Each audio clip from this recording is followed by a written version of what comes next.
Hello, welcome to the Redline Blades YouTube channel. My name is Dan, and today I'm going to show you how to take apart and maintain your Spyderco Para 3 lightweight.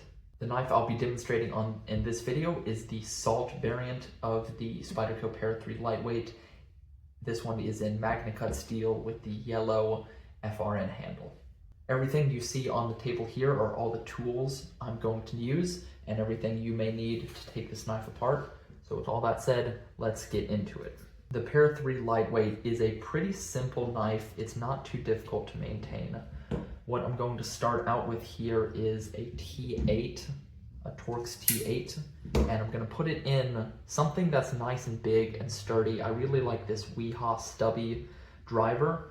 This is going to make it easier to break these screws loose if there may be Loctite on them. So this body screw right here is a T8. That was very easy, no problem on that. And I'm gonna make sure and put this a little longer than I expected. Put that right there where it won't roll away or anything. Get some of these out of the way. And then I'm going to take the pocket clip screw off. This is also a T8.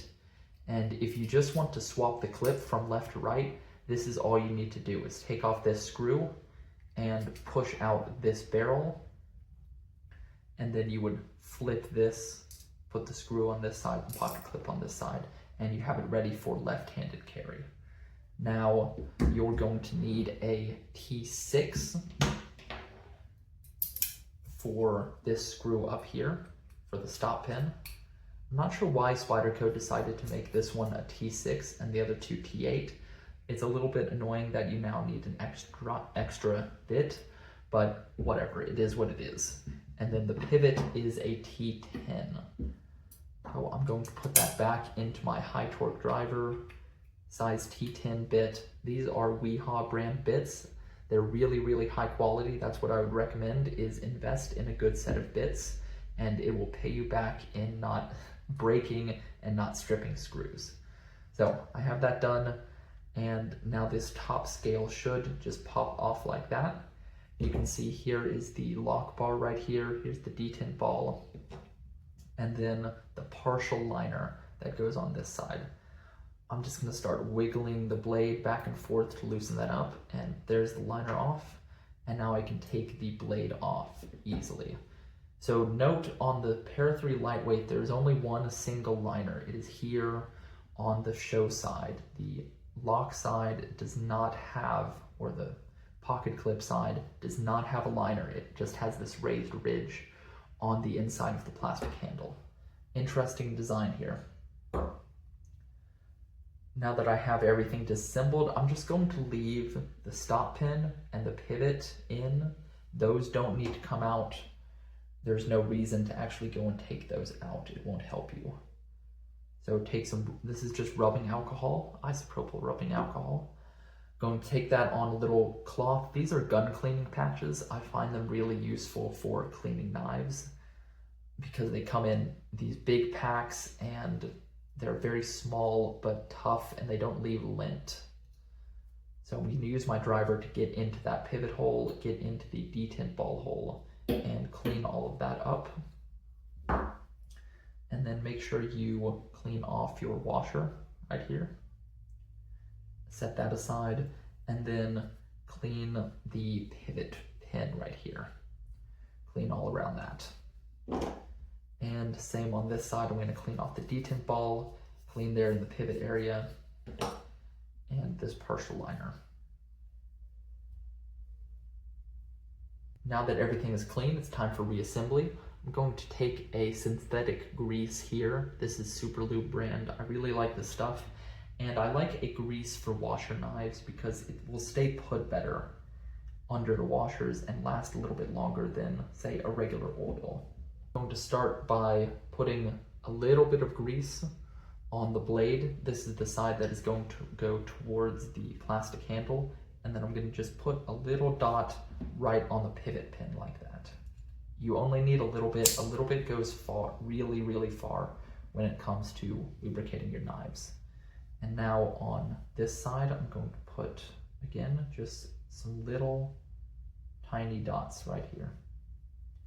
And then I'm going to put a little dot in that detent hole to lubricate the detent ball.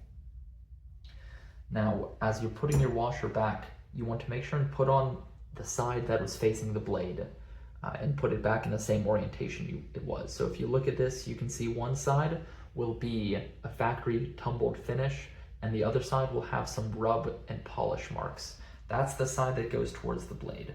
So make sure you put it back how it was, because that's the side that's smoothed and broken in from interacting with the blade. Now, take your partial liner and put that on. You may need to kind of wiggle it, and that should snap on in place and be nice and secure. And then the other side of the handle, take that and pop it on, and it should mate up with everything. And now your knife should be locked up and everything. Nothing should be falling apart. And keep the blade open here, because if you close the blade, the spring tension of the lock is going to pop the handle off. So go ahead and keep the blade open here. And the first thing I'm going to do is put the pivot screw back in. Before you put that in, take a little bit of rubbing alcohol on your cloth and clean that off, because you want to get rid of any Loctite or oil that may have been on there previously, and then apply a fresh coat of Loctite. Just needs a little bit here. Just gonna coat about half the threads in Loctite. If you put too much on there, you can have issues with it seeping out into the pivot assembly, and that will gum up your action. So just a little bit goes a long way with Loctite. So now I have that tight. Now you can close the knife if you want to make it a little bit safer while you're disassembling everything else. This body screw, this longer T8, that is going to go in the first hole right here.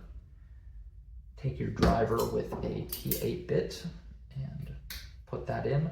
It doesn't really matter the order that you put these screws in. This is just the way that I'm arbitrarily doing it.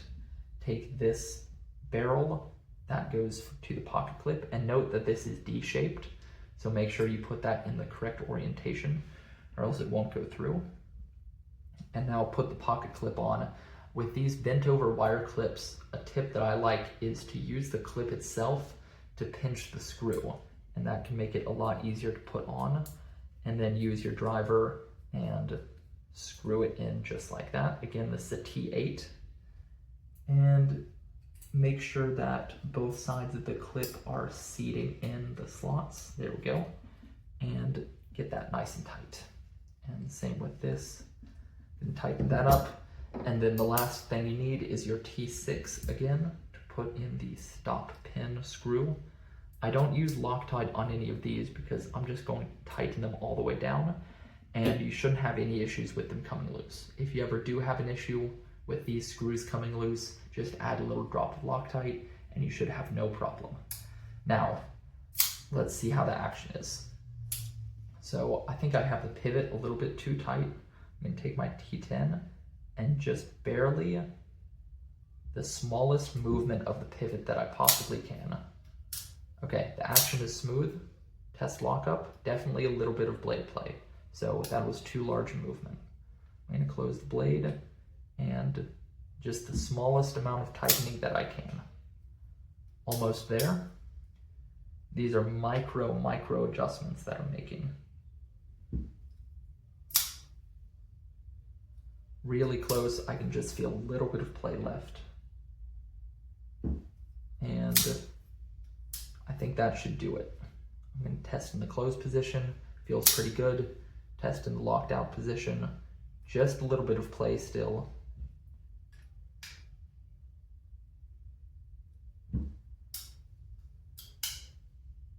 That feels pretty solid.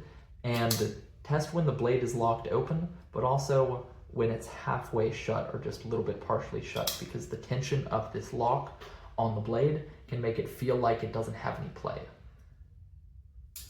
And at the closed position, feels solid in all positions. Action is smooth. The blade falls closed nearly under its own weight, or all the way under its own weight actually. And it will smooth out just a little bit as those parts work in against each other as you open and close it. That is how to disassemble and maintain your Spyderco Para 3 lightweight.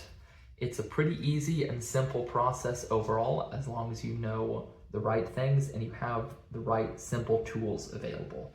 I like all of this stuff. Weehaw makes really good drivers and really good bits. This super lube grease is good stuff. A little bit of Loctite, some rubbing alcohol, a couple patches, and that's all you need to take care of your knife. Hopefully this was easy enough to follow along. If you have any questions or you have any problems, make sure to go drop a comment down below. If you're interested in this knife, you can find it on our website, linked down in the description. It is a fantastic general purpose EDC knife, the Para 3 lightweight salt in Magna Cut. If you have any comments or questions, maybe you have this knife, you want to let us know about it, go drop a comment, like the video, we would definitely appreciate it. And with all that said, thank you for watching, and we'll catch you on the next one.